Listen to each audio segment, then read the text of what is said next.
Around the World in 80 Days by Jules Verne. Chapter 34, which gives Passepartout an opportunity of letting out some atrocious, perhaps unpublished, words.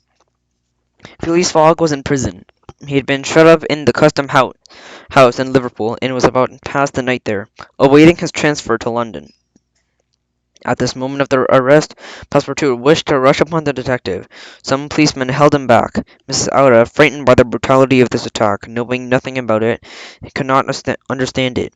Passepartout explained the situation to her. Mr. Fogg, this honest and courageous man, to whom she owed her life, was arrested as a robber. The young woman protested against such a lesion. Her heart rose with indignation, and tears flowed from her eyes when she saw that she could do nothing, or attempt anything to save her deliverer. As for Fix, he had arrested the gentleman because his duty commanded him to, whether he was guilty or not. The court would decide the question. And then came to Passepartout, in terrible thought he was certainly cause all this misfortune, and why he conceals his adventure from Mr. Fogg. And when Fix had revealed both his capacity as a detective and the mission to which he was charged, and when he decided not to warn his master. The latter, informed without a doubt, had given fixed proofs of his innocence, and he would demonstrate it to him his error; at any rate he would not convey at his expense on the tracks of this unfortunate detective, whose first care was to arrest him the moment he set foot on the soil of the United Kingdom. Thinking of his fault and prudence, the poor fellow was overwhelmed with remorse. He wept, so that it was painful to look at him. He felt like blowing his brains out. Mrs. Aouda and he remained, notwithstanding the cold, under the porch of the custom house. Neither of them wished to leave the place. They wanted to see Mr. Fogg once more. As for that gentleman, he was really ruined, and at the moment he was about to reach his end. This arrest would ruin him irrecoverably. Having arrived at Liverpool 20 minutes before 12 noon on the 21st of December, he had until a quarter of 9 in the evening to appear at the Reform Club, that is, 9 hours and 5 minutes. He only needed 6 to reach London, and at this moment anyone entering the custom house would have found Mr. Fogg seated motionless on the wooden bench, without anger, imperturbable. He could not move himself.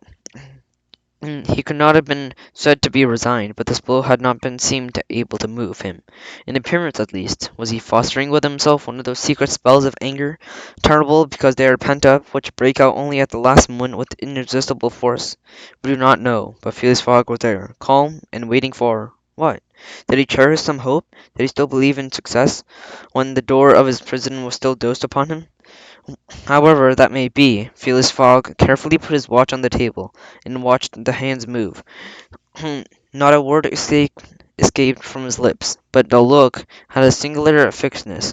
In any event, this situation was terrible for anyone that read his thoughts therein thus. An honest man, Phileas Fogg, was ruined. An honest man, he was caught. Did he think of escaping? Did he think of looking to see whether it was a practical outlet from his prison? Did he think of flying? Would he be tempted to believe so? For once he took a tour of the room, but the door was securely locked and the windows had iron bars. He sat down again, and once from his pocket-book in the diary of the journey, on which he bore these words: December 21st, Saturday, Liverpool. He added, 80th day, 11:40 a.m., and he waited. The custom house dog struck one, and Mr. Fogg observed that his watch was 2 hours fast by this clock. 2 hours, admitting that he should jump aboard the express train the moment he should still arrive in London at the Reform Club, before a quarter before 9. And in the evening a light frown passed over his forehead, and 33 minutes after 2 o'clock a noise sounded outside, a bustle of opening doors, and the voice of Passepartout was heard, and also that of Fix. Phileas Fogg looked brightened up at a moment, and the door opened. He saw Mrs. Aouda, Passepartout, and Fix rushing toward him. Fix was out of his breath, and his hair all disordered. He could not speak. Sir, he stammered. Sir, pardon, an unfortunate resemblance. A robber arrested 3 days ago. You, free. Phileas Fogg was free, and went to the detective, looked at him well in the face, was the only rapid movement he ever made of his life, and he drew both his arms back, and then, with the precision of an automaton, he struck the unfortunate deckhand with both fists. "Well, sir," cried Passepartout, who allowed himself an atrocious flow of words quite worthy of Frenchmen. Zounds! This was a fine application of English fits.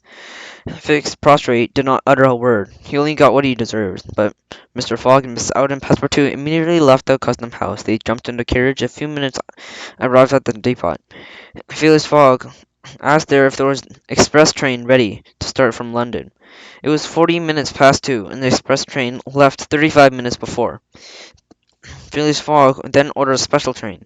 There were several locomotives at great speed with steam up, but owing to the exigencies of the service, the special train could not leave the depot before 3 o'clock.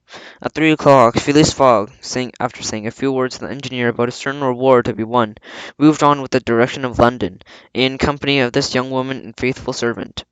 At the distance which separates little Liverpool from London must be accomplished in 5 hours and a half. Very feasible thing when the road is clear on the whole route, and there were compository delays. When the gentlemen arrived at the depot the clocks in the London was striking 10 minutes of 9. Phileas Fogg, after having accomplished this tour of the world, arrived 5 minutes behind time. He had lost his bet.